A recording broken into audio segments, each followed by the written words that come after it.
మరో సంవత్సరాన్ని మీరు ఎగ్గొట్టారు అని అండర్లైన్. మీరు ఇవ్వలేదు కాదు, ఎగ్గొట్టారని ఇవ్వకూడదనే ఇవ్వలేదు. ఎందుకంటే మీకు కైండ్ లేదు, చేయాలని తపన లేదు, ఎంతసేపు రాజకీయ ఆలోచన, రాజకీయ రద్దు ఉంది కాబట్టి ఆ కార్యక్రమాన్ని ఫస్ట్ ఇయర్ చేయలేదు, సెకండ్ ఇయర్ చేస్తారు. ఓకే, సెకండ్ ఇయర్ చేసినప్పుడు ఎంతమంది యూడిఎస్ ద్వారా మీరున్న లెక్కల ప్రకారము రాష్ట్రంలో ప్రీ ప్రైమరీతో కలుపుకుంటే 80 లక్షలు, పోనీ అది తీసేస్తే 80 లక్షలు. మీరు ఇస్తారన్న 15,000 రూపాయలతో లెక్క పెట్టుకుంటే సుమారు 13,000 కోట్లు కావాలి. 2,000 రూపాయలు తగ్గించారు. దేనికి? స్కూల్ తాలూకా మెయింటెనెన్స్కి, వాటికి. గత ప్రభుత్వం కూడా తగ్గించాం, 15 చెప్పి 13 ఇచ్చాం. వాస్తవం అది చెప్పాము మేము. స్కూల్ తాలూకా ఇంపార్టెన్స్ కోసం స్కూళ్ళు చాలా నీట్గా తయారు చేయాలని ఆలోచనతోనే ఈ కార్యక్రమాన్ని చేస్తున్నాం అని చెప్పాం. మీరేం చెప్పారు అప్పుడు? ఈ 2,000 రూపాయలతో కలిపి మేము ఇస్తాము, అవి ప్రభుత్వం చూసుకున్నది ఆ విషయాన్ని, అవి కాదు అని చెప్పారు మీరు. మళ్ళీ గుర్తు చేస్తున్నాను నేను. ఆ రోజు చెప్పిన మాట ఏంటి? ఆ 2,000 రూపాయలు ప్రభుత్వం చూసుకుంటుంది, అన్ని 15,000 రూపాయలు ఇవ్వాలి కదా అన్నారు. కానీ ఇవ్వలే. పోనీ 13,000 మీరు చెప్పారు. పోనీ అవి లెక్కలు చూసుకున్నా 13,000కి ఎంత కావాలి? మీరు ఇచ్చిన బడ్జెట్ ఎంత? జీవో ఎంత ఇచ్చారు? 10,000 అండ్ యాడ్ సంథింగ్ ఇది జీవో ఇచ్చారు. ఓకే, ఇచ్చారు. కానీ మీరు బడ్జెట్లో ఎంత చూపెట్టారు? మీరు బడ్జెట్ ప్రజెంటేషన్ చేసినప్పుడు కౌన్సిల్లోనూ అలాగే అసెంబ్లీలోనూ 9,628 కోట్లు చూపెట్టారు. దాంట్లో మళ్ళీ దాన్ని ఏం చేశారు? మళ్ళీ బడ్జెట్ రివైజ్ దీనికి వేసినప్పటికీ అది 8,456 కోట్లు, 8,456 కోట్లకి రివైజ్ పెట్టారు. యాక్చువల్గా రిలీజ్ చేసినంతో దేవుడికి ఎరుక. యాక్చువల్గా రిలీజ్ చేసింది దేవుడికి ఎరుక. ఇప్పుడు వచ్చి కూడా ఎవరికి తెలియదు. రేపు మళ్ళీ అసెంబ్లీ అయితే ఈ గత సంవత్సరంలో మీరు రిలీజ్ ఎంత, వాస్తవాలు ఎంత బయటకు వస్తే అప్పుడు ఆ విషయాన్ని కూడా మాట్లాడదాం. ప్రజలు చూడండి, జాగ్రత్తగా అబ్జర్వ్ చేయండి. నేను చెప్పిందంటే ఏ ఒక్కటి తప్పున్నా నేను సర్దిద్దుకుంటాను. వాస్తవాలు చెప్తున్నాం మీకు. ఈ ప్రభుత్వం ఎంత మాయ చేస్తుందో, మోసం చేస్తుందో, ప్రజల్ని ఏ విధంగా పగనాలు పెడుతుందో చెప్పడానికి ఈ ప్రెస్ మీట్ ఇచ్చారు. పోనీ ఇచ్చిన 13,000 రూపాయలు ఇచ్చినప్పుడు నేను అసెంబ్లీ అవుతున్నప్పుడు కౌన్సిల్లో చెప్పాను, ఏమని? అయ్యా 13,000 రూపాయలు అన్నారు మీరు, అందరికీ ఇవ్వలేదు మీరు, కొందరికి ఇంకా మీరు 9,000, 8,000 ఇచ్చారు. దయచేసి ఆ బ్యాలెన్స్ ఎప్పుడు ఇస్తారో చెప్పండి అన్నాను. అంటే కొంతమంది మంత్రులు లేచారు నా మీదకి, ఛాలెంజ్ చేస్తున్నాం, పదండి చూపెడతామని. నేను చెప్పాను, ఇది ఛాలెంజ్ చేయడానికి ఇదేమి కుస్తీ పోటీ కాదు, దయచేసి ఆ మాటలు వాడద్దు. నేను వాస్తవంగా సొసైటీలో మీరు ఇస్తుంది ఎంత అనేది తెలుసుకొని మీకు చెప్తున్నాను. ప్రభుత్వం ప్రజలు మీరు వెరిఫై చేసుకోండి. ఒకవేళ నేను మాట్లాడిన తప్పు అయితే నేను విత్డ్రా అవుతాను, నా మాటల్ని నేను విత్డ్రా అయ్యి సభకి క్షమాపణ చెప్తానని ఆ రోజు చెప్పాను. దానికి ఆ తర్వాత ఇప్పటికి దగ్గర ఒక 4 నెలలు అవుతుంది. ఇప్పటికి మళ్ళీ రెండో విడత ఇవ్వడానికి తయారవుతున్నారు. ఇవాళ చోటుగా అడుగుతున్నాను, ఇంకా ఆ రోజు చెప్పిన ఏదైతే 8,000, 9,000, 7,600 ఎస్సీలు, బీసీలు ఇవాళ ఉందో ఇప్పటికి కూడా ఇవ్వలేదు, ఈ రోజుకి కూడా ఇవ్వలేదు.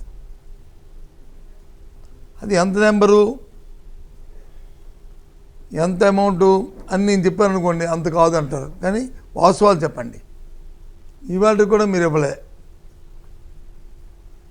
చెప్పమంటే పేర్లు దోసిస్తారు, ఇచ్చారనుకోండి పేర్లు దోస్తారు, మీకు ఏంటి వెళ్ళి వాళ్ళని అరెస్ట్ చేస్తారు.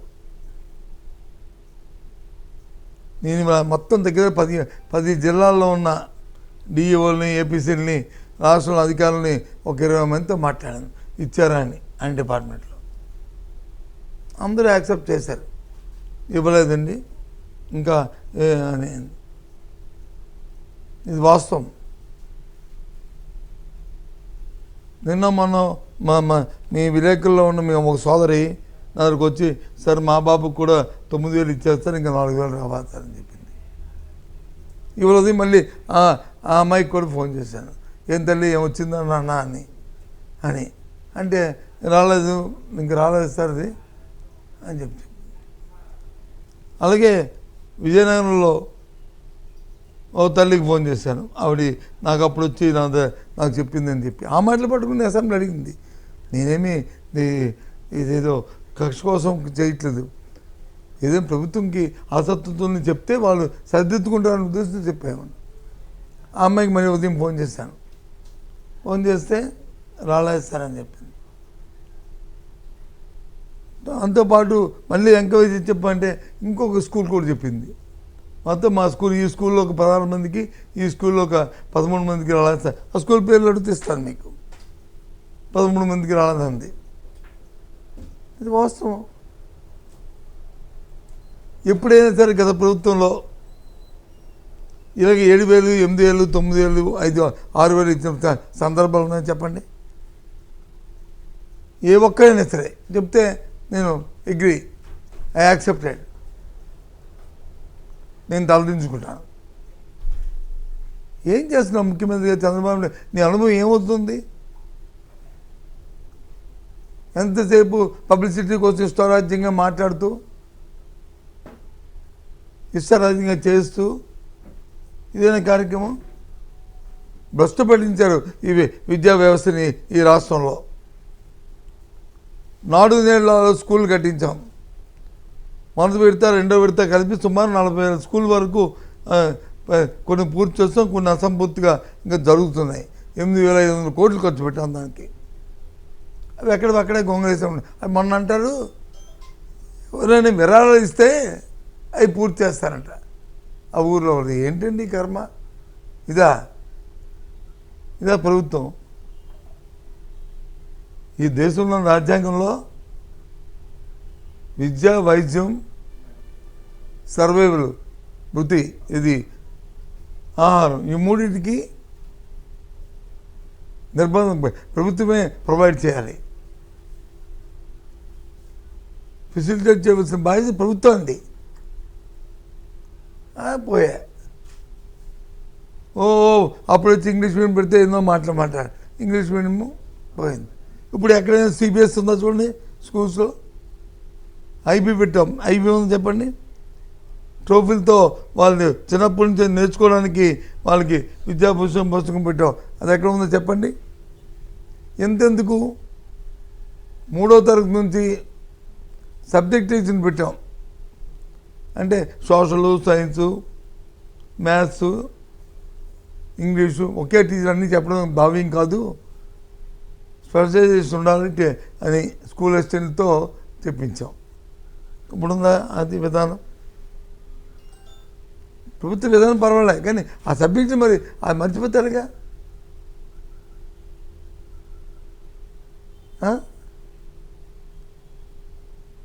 స్కూళ్ళు ప్రారంభమయ్యా ఇప్పుడు ఎన్నాళ్ళైంది?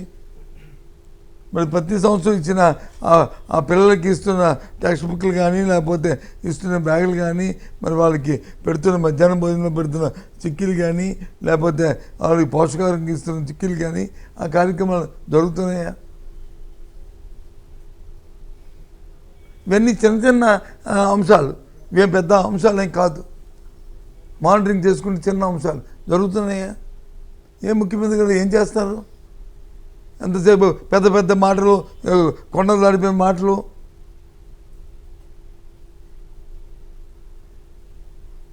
చేయవలసిన పని మానుకొని చేసింది చేస్తూ ఈ కార్యక్రమాలు చేయడం ఎంతవరకు సమంజసం?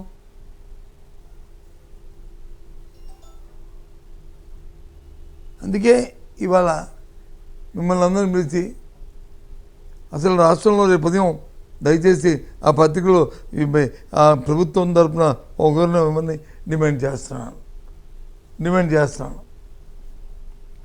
ఈ రాష్ట్రంలో ఎంతమంది పిల్లలు చదువుతున్నారు? ఎంతమంది పిల్లలకి మీరు పెట్టిన ఈ అమ్మఒడి కాకుండా తల్లికి వందనాన్ని ఇస్తున్నారు? గత సంవత్సరం ఇచ్చిన తల్లికి వందనం పూర్తి చేయడానికి, ఫుల్ఫిల్ చేయడానికి ఆ మిగిలిపోయిన విద్యార్థికి, ఆ లక్షలాది మంది విద్యార్థికి ఎప్పుడు లోపల ఇస్తారు? లేదు దీంతో కల్పిస్తారా? 22వ తారీఖు దీంతో కల్పిస్తారా? మళ్ళీ నెక్స్ట్ ఇయర్ కూడా ఈ రకంగానే వాయిదాల మీద ఇస్తారా? ఒకేసారి ఇస్తారా? దయచేసి చెప్పండి. ప్రభుత్వాన్ని డిమాండ్ చేస్తున్నాను, చెప్పని చెప్పి ఎప్పుడులాగా పిల్లల కోసం ఇచ్చే ఏవైతే ఇచ్చామో యూనిఫామ్స్, షూస్, దాంతోపాటు వాళ్ళకి ఇస్తున్న పౌష్టికానికి ఇస్తున్న అంశాలు అవన్నీ కూడా సక్రమంగా ఈ సంవత్సరం అప్పుడే ఆరంభమైంది ఆర్థిక ఎకడమిక్ ఇయర్. పూర్తిగా ఏ రోజు నుంచి మీరు పూర్తిగా ఈ రోజు లోపల ఇస్తారు చెప్పండి. ఓ ప్రకటన ఇవ్వండి, ప్రభుత్వం తరఫున మాట్లాడమండి. నేను ఎంత సౌమ్యంగా మాట్లాడుతున్నా అంత సౌమ్యంగా చెప్పండి. ఏంటిది?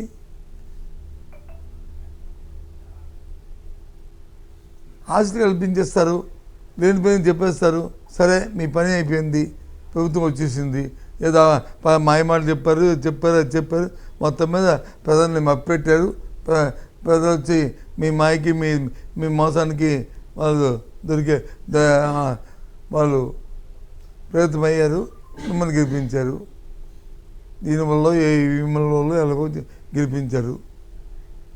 కానీ వచ్చిన అధికారాన్ని చేయాలి కదా, చేయండి.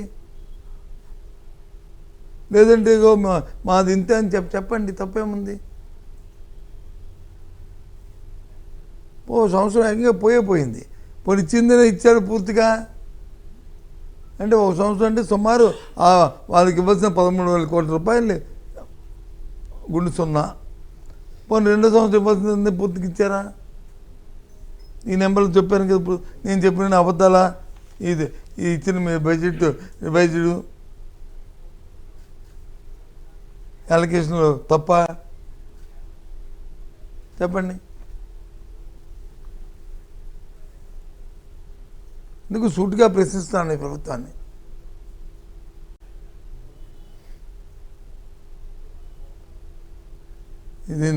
దీన్ని సరైన సమాధానం ప్రభుత్వం నుంచి చెప్పాలి. ముఖ్యమంత్రి రెస్పాండ్ అవ్వాలి దీని మీద, ప్రభుత్వం రెస్పాండ్ అవ్వాలి దీని మీద, చెప్పి తీరాలి ఇది. అందుకే ఇవాళ ఈ ప్రెస్ కాన్ఫరెన్స్ పెట్టిన అంశం కారణం. ఇకపోతే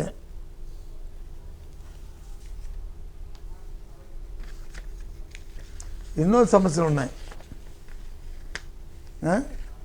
దోపిడీలు, వైద్యాలు జరుగుతున్న దోపిడీలు ఇంత అంత కాదు, ఎన్నో జరుగుతున్నాయి మన ఉత్తరాంధ్ర ప్రాంతంలో.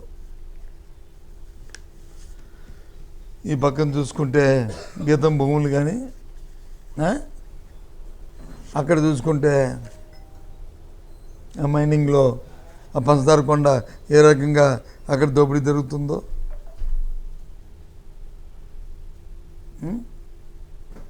ఇక్కడ చూసుకుంటే ఈ దశపరాల భూముల్లో ఏ రకంగా దోపిడీ జరుగుతుందో అవన్నీ నేను పాపం రామకృష్ణ గారు ఏబిఎన్లో ఇవాళ ఏంటి నాటి అరాచకానికి నేడు అండంట. అశోక్ గజపతిరాజు గారి ఫోటో. ఈంది అరాచకం, ఎవరిది అరాచకం? ఈంది అరాచకం తెలుసా తెలియదు చెప్తున్నాను మీకు. అది ఆ అరాచకం ఏంటనేది రేపు విజయనగరంలో చెప్తాను, ఇక్కడ కాదు. అక్కడ చెప్తేనే కరెక్ట్గా అర్థమవుతుంది అందరికీ. ఇది మీకు అర్థం అవ్వదు. మీకు అర్థమైతే ఇది ఎకరం భూమి మా పార్టీ ఆఫీస్ కట్టింది, దాంతోపాటు శంకర్ ఫౌండేషన్ కూడా ఇచ్చారు అక్కడ ఆ 4 ఎకరాల్లో. అది ప్రభుత్వం ఉంది. అది ఇప్పుడు రాజభవనంలో తెప్పి ఇచ్చారు. అందుకు వాళ్ళు ఏవి మామని చెప్పారో చెప్పి డిమాండ్ చేస్తున్నారు అవన్నీ చెప్తాను అక్కడ. కానీ ఇక్కడ కంటికి కనిపిస్తున్న గీతం భూముల్లో 50 ఎకరాలు దోచేస్తుంటే మరి దాన్ని కనిపిస్తుంది మీ కంటికి. ఆ పంచదార కొండ అటు దారిపోతుంటే కింద ఉన్న సుమారు 100 ఎకరాలు వచ్చి పంట కోల్పోతుంటే ఒక పవిత్రమైన పంచదార కొండ వచ్చి దాన్ని అది దోచేస్తుంటే అది కనిపిస్తుంది మీ కంటికి. ఈ పక్కన దసపల్లా భూములు మనందరం ఇక్కడ ఉన్న వాళ్ళు మనందరం మనం పుట్టక ముందు దగ్గర నుంచి కూడా అది ప్రభుత్వ భూములని తెలుసు కదా, దాన్ని చేస్తుంటే అది కనిపిస్తుంది కదా. ఇది మాత్రం కనిపించిందంట అంట. మా ఎవరు తప్పు చేస్తే చేయమనండి, కానీ ఇది ప్రభుత్వ భూమి. దీని సంగతి అంతా అభిజనంలో చెప్తాను. ఎందుకంటే ఈ ప్రభుత్వంలో చెప్పేస్తాను నేను చేయడానికి తిరిగి వచ్చినప్పటికీ పెద్ద పెద్ద కబుర్లు చెప్తారు, పెద్ద మాటలు చెప్తారు. ఏం మాట్లాడతారో ఏమిటో తెలీదు.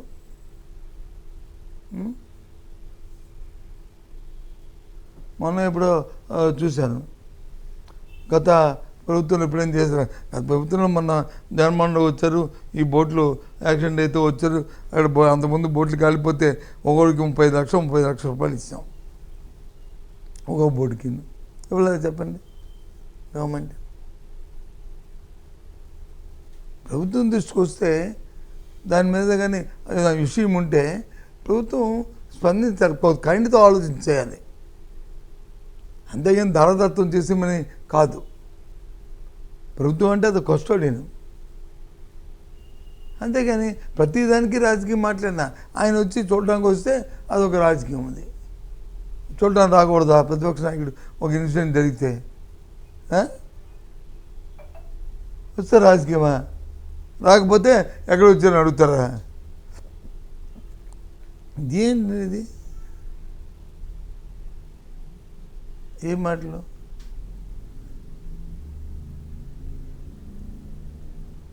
కాబట్టి నేను సూటిగా అడుగుతున్నాను ఈ ప్రభుత్వాన్ని. ఏదైతే అమ్మఒడి పేరుని తల్లికి వందనం పెట్టారో రేపు మీరు చెప్పాలి ప్రభుత్వం ఇవ్వనివ్వండి. గత సంవత్సరం మరు సంవత్సరం ఉష్కాకి అయిపోయింది, అదంతా దాని గురించి మర్చిపోవాల్సిందేనా? రెండవ సంవత్సరం మీరు వచ్చి ఇచ్చారు, ఎంతమందికి ఇచ్చారు, ఎంత డబ్బు రిలీజ్ చేశారు? ఏదైతే నేను అరకొరగా ఇచ్చారని 9,000, 8,000, 7,000 ఇచ్చాను, నేను చెప్తున్న మాటలు వాస్తవమా? ఇస్తే ఎంతమందికి ఇంకివ్వాలి మీరు చెప్తే నేను కూడా ఆ లెక్కలు నా దగ్గర కూడా ఉన్నాయి చెప్తాను.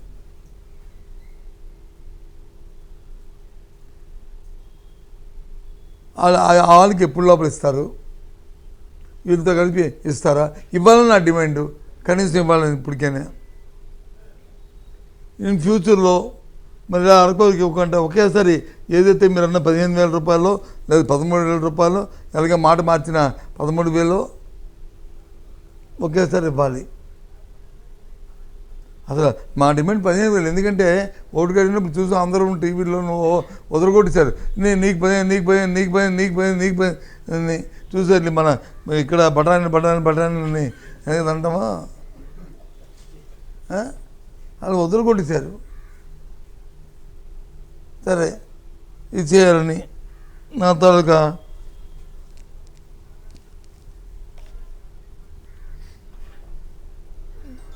డిమాండ్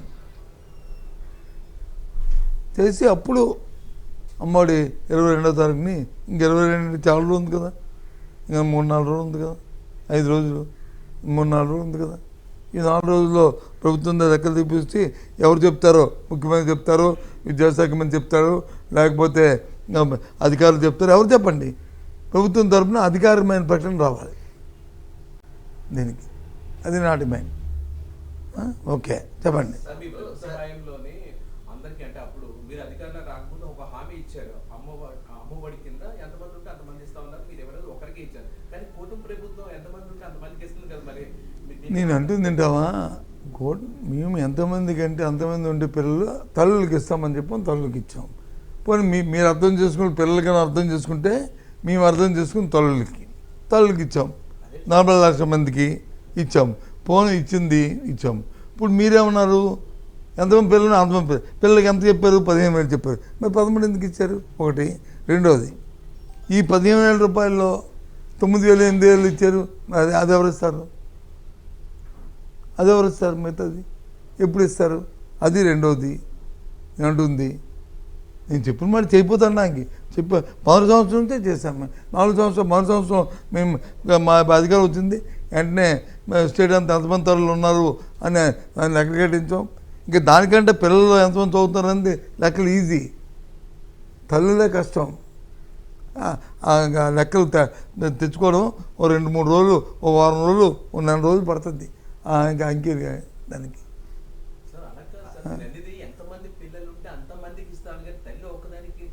మేము అనేది మాకు అర్థమైంది అది, మీకు అర్థమైంది అది. ఒక అర్థమైందని తల్లులందరికీ ఇచ్చాం కదా. 40 లక్షల మందికి 40 లక్షల తల్లులకి ఇచ్చాం కదా. ఇవ్వలేదు అనలేదే. ఇప్పుడు మీరు చెప్తున్న పిల్లలకి ఇస్తాం, ఎందుకు ఇవ్వలేదు? ఇప్పుడు కనీసం 20 మీరు యూడిఎస్ఏ ప్రకారం చూస్తే 80 లక్షల మంది పిల్లలు, 80 లక్షల మంది పిల్లలకి కావాలంటే 80 లక్షలు దాని లెక్క ప్రకారం ఇంకో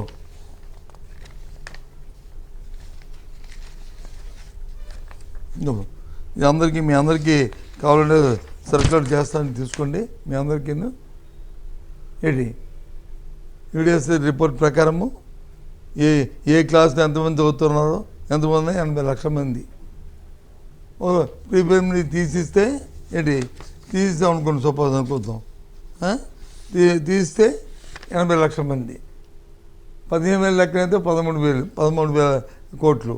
అదే మీరు చెప్తున్న 13 మళ్ళీ మా మాట మార్చి మేము ఇంతే అనుకుని మాట మార్చితే 13,000 కోట్లు. మరి మీరు రిలీజ్ చేసింది 9,000 బడ్జెట్లో రివైజ్, కానీ మళ్ళీ రివైజ్ పెట్టింది 8,000. యాక్చువల్ రిలీజ్ చేసినంత ఇప్పుడు చెప్పలేదు, అది చెప్పమంటాను. లేదంటే నెక్స్ట్ ఇయర్ ఎలాగా మీరు బడ్జెట్ ప్రెజెంటేషన్ పెట్టాలి, తప్పదు. దొంగలు ఎంతకాలం దొంగతనం ఉండదు, అప్పుడు చెప్తాం. మీరు 9,000 8,000 రిలీజ్ చేశారని చెప్తున్నారు. చాలా వరకు కూడా రైట్ టు ఎడ్యుకేషన్ యాక్ట్ ప్రకారం మీరు మంత్రిగా చేశారు, మీకు ఐడియా ఉంటుంది. ప్రభుత్వ స్కూళ్ళల్లో 25% ఫ్రీ ఎడ్యుకేషన్ ఇవ్వాలి. ఆ భారాన్ని ప్రభుత్వం భరిస్తుంది. అది కట్ చేసుకుని మిగతా డబ్బులు తల్లి అకౌంట్లో వేస్తామన్నారు. అదే 8,000 9,000 ఈ రోజు తల్లి అకౌంట్లో వేస్తున్నారు కదా, ఎలా ప్రశ్నిస్తున్నారు? కాదు ఎవరు చెప్పారు? ఆ మాట చెప్పండి పోనీ. కాదు చెప్తాను కదా. అది పోనీ అవ్వండి, ఆ పిల్లలకల్లా ఆ స్కూల్ చదువులకు ఇస్తాం. మీరు చెప్పినట్టుగా మీ మేధావుతనంగా అది లేకపోవచ్చు, వాళ్ళకి ఎగ్జిక్యూట్ చేసి వాళ్ళతో అనిపించండి ఆ మాటని. తప్పే ఉంది? నేను కాదనలే కదా, అనిపించమండి. నేను కాదనలే కదా.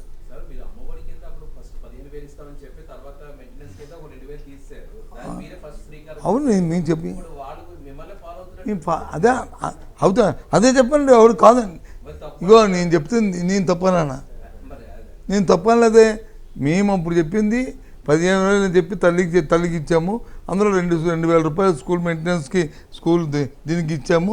ఇప్పుడు ఈ కాలంలో ఆ స్కూల్ మెయింటెనెన్స్ చేయలేదు, స్కూల్ కట్టడం లేదు. ఎక్కడ ఒక ఆఫీసర్ డొనేషన్ అడుగుతున్నారు. 2,000 రూపాయలు ఎందుకు కట్ చేస్తున్నారు అర్థం అవ్వలేదు. అప్పుడు 8,500 కోట్ల రూపాయలు ఖర్చు పెట్టాము, ఇప్పుడు చేయలేదు. సరే 13,000 ఇచ్చారంటే 13 ఇవ్వలేదు, 9,000 8,000 7,000 ఇచ్చారు. ఈయన వచ్చి అన్నాడు దానికి యాడ్ చేశాడు. ఈ స్కూల్స్తో 20% పిల్లలు వచ్చి ప్రైవేట్ స్కూల్ చదివిస్తున్నారండి, వాళ్ళు ఫీజులు కడుతున్నారండి అని. అది చెప్పండి. ఎవడు వద్దన్నాడు? వద్దానన్నా నా దగ్గర డిమాండ్ చేసినప్పుడు. అవునండి, నేను చెప్తాను కదా. నో అప్పుడు కొత్త పథకం, మీరు అర్థం చేసుకోవాల్సింది కొత్త పథకం ఏంటి. నేను అంటుందంటవా, ఇది కొత్త పథకం. అప్పుడు దాని కొత్త పథకంలో పిల్లలు అంటే స్కూల్లో ఎంతమంది పిల్లలు అంటే హెడ్ మాస్టర్ అని చెప్పేస్తారు ఫోన్ చేస్తే. తల్లి ఎంతమంది చెప్పండి హెడ్ మాస్టర్ని చెప్పనండి. అదే ముగ్గురు ఉండొచ్చు కదా, అది కాదు ముగ్గురు పిల్లల తల్లి ఉండొచ్చు కదా, ఎందుకు ఉండకూడదు? అది కాదు, ఎందుకు ఉండకూడదు? అది కాదు, ఫోన్ నేను జోక్ కానీ నేను ఎగతాళికి కానీ లేకపోతే ఇంకో దానికి కానీ కాదు.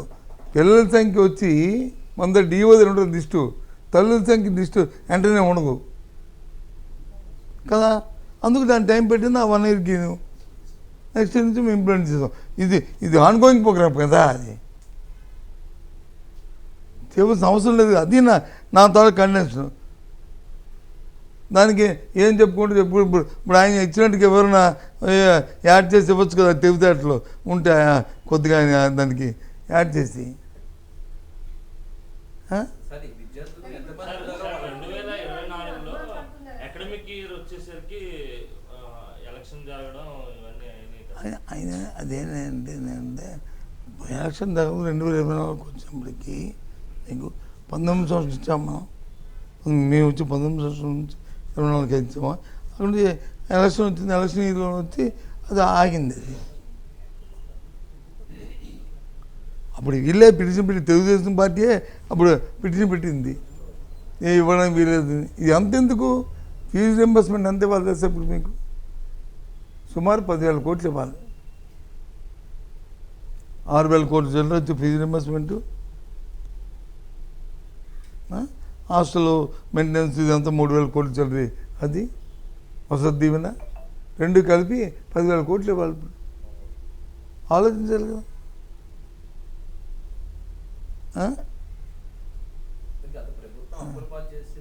నేను అప్పుల పాలా, మరి అప్పాలు చేసి కదా ప్రభుత్వం అంటే 40 సంవత్సరాల హిస్టరీ, ఇవి ఇండస్ట్రీ, నాకు సీనియారిటీ, మరి వాగ్దానాలు ఏ విధంగా ఇచ్చావు? మరి జగన్మోహన్ రెడ్డి ఎందుకు ఇవ్వలేదు వాగ్దానాలు? దేనికి? మీకు ఇన్ని స్కీములు చేస్తాం, వీటిని మేము ఇంకా ఎఫెక్టివ్గా అమలు జరుపుతాం, దయచేసి ప్రజలను అర్థం చేసుకోవాలని కోరుతున్నాం అని చెప్పి ఓపెన్గా చెప్పాడు ఆయన. ఈయన ఎందుకు చెప్పాడు ఒకటి?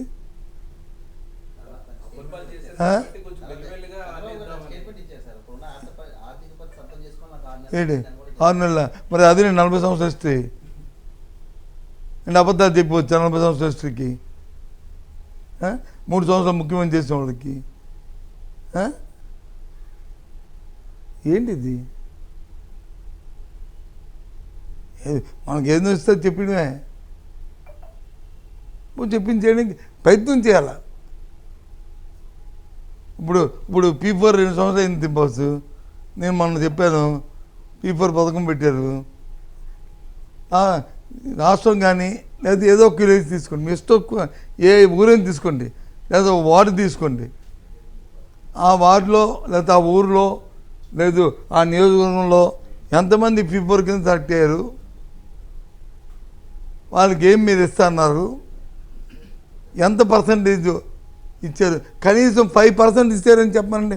నేను తిరుపతి వెళ్దాం అనుకున్నాను కానీ గుండె గీసుకొని తిరుపతి మనిషి ఇక్కడే గీయించుకుంటాను. ఎందుకు ఇది ఇలాంటి మాటలు? పథకం పెట్టినప్పుడు లిమిటెడ్గా పెట్టుకో ఎక్కడెక్కడ అని, అంతేగాని ఎంతమంది అంటే ఎంతమంది దాని గురించి ఒక స్కీమే తీశారు. ఏది? ఇక 50 years లోపు 15 నుంచి ఇస్తానన్న అమ్మాయిలకి ఇస్తాను పారితోషికం 15,000 రూపాయలు ఉంది కదా ఆడపిల్లకి, 15,000 రూపాయలు ఆ స్కీమ్ ఏది తీశారు? ఆడపిల్లది ఏమిటి?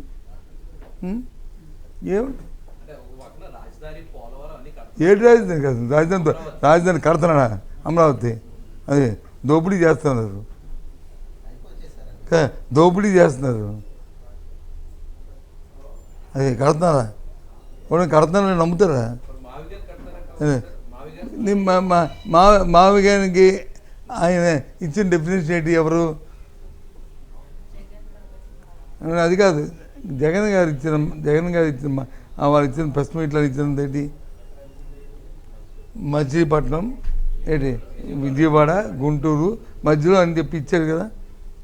3 రోజుల కిందట చంద్రబాబు నాయుడు మాట్లాడినప్పుడు ఏం మాట్లాడాడు? అమరావతి అంటే విజయవాడ, అది ఏ ఊరు, అది దాని పేరు మంగళగిరి, గుంటూరు కలుపుకొని ఇది రాజధాని ఇదంతా ఎందుకనండి మరి? రాజధాని పరిస్థితి ఎందుకని ఇగో మరి మేము ఇక్కడ చెప్పిందే కదా ఇంగ్లీషు. మరి ఆయన చెప్పిన ఇంగ్లీష్ మరి మాకు రాకపోయినా మేము చెప్పిన ఇంగ్లీష్ అదే. మేము చెప్పిన ఇంగ్లీష్ అదే. హైదరాబాద్ పట్టణం ఎంత ఉంది? హైదరాబాద్ అంటే రాజధాని. అంతేగాని గిరిగీసుకొని టేబుల్ కూర్చొని ఇదే రాజధాని కాదు. ఈ ప్రాంతం అంతా అంటే ప్రాంతం అంతా బాగుపడుతుంది, ప్రాంతం అంతా అభివృద్ధి చెందుతుంది అని చెప్పింది అని చెప్పాడు జగన్మోహన్. తప్పని చెప్పాడు. దాన్ని వచ్చి 10 విధాలు దానికి వక్ర భాష్యాలు చేసి మరి ఇప్పుడు ఆ కోపం వస్తాడు ఈయన చంద్రబాబు నాయుడు. మరి ఎందుకని అలా విజయవాడ, మంగళగిరి, గుంటూరు ఈ ప్రాంతంలో ఇదంతా ఎందుకు కలిపాడు? ఎందుకు అంటే మీరు ఓన్లీ అమరావతి చేయాలి, మిగిలిన చేయకూడదు అంటారా? నేను అన్నా చేయమని అడుగుతున్నాం. మా డిమాండ్ చేయమని కదా, బాసు. ఎందుకు మీకు వచ్చి ఈ గీతం భూములు 50 ఎకరాలు కనిపించవు. ఈ ఎకరం మా పార్టీ ఆఫీస్కి ఎత్తి ప్రభుత్వం భూమి తీసుకుంటే అది పాపం దాతలు దానకర్ణులని ఇతనే రాశాడు లెటరు. ఏమని ఆ బాన్సోస్ అవకాశం జరుగుతుంది, ప్రభుత్వం దీన్ని స్వాధీనం చేసుకొని ఈయనే రాశాడు లెటర్. నేను చెప్తాను రేపు విజయనగరంలో. నేనే చెప్తాను అవన్నీ. తిరిగి మాట్లాడతాను. నేను ఏది మాట్లాడినా తిరిగి మాట్లాడను. ఒకవేళ ఏదైనా మాట్లాడితే తప్పు మాట్లాడితే నేను సర్దిద్దుకుంటాను, క్షమాపణ కోరుతాను, విద్య చేసుకుంటాను. నా అలవాటు అది. ఏంటిది?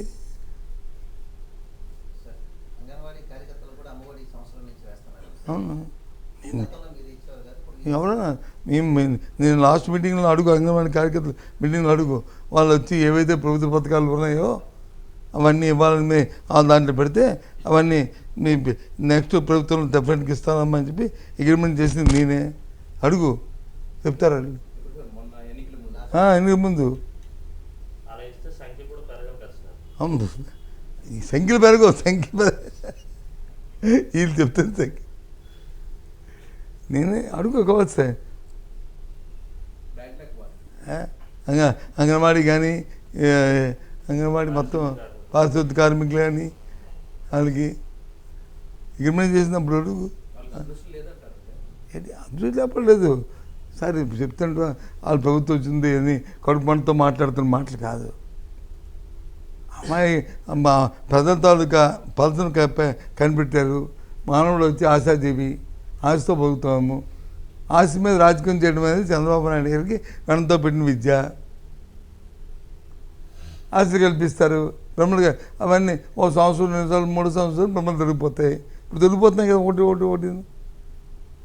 ఎందుకు విపరీతంగా ప్రజలు వచ్చి జగన్మోహన్ చూసి, లేకపోతే మా పార్టీ మీటింగ్ పెడితే చూసి మరి ఎందుకు వస్తున్నారు? ఎందుకు మరి ఉద్యోగులు, విద్యార్థులు అందరూ రోడ్డు ఎక్కారు? ఏది వచ్చి రాబట్టే 40% వచ్చింది. రాబట్టే 40% వచ్చింది. ఆ 40%కి ఇంకొక 4-5% వస్తే సరిపోను. అదే సరిపోలేదు, వచ్చాయి.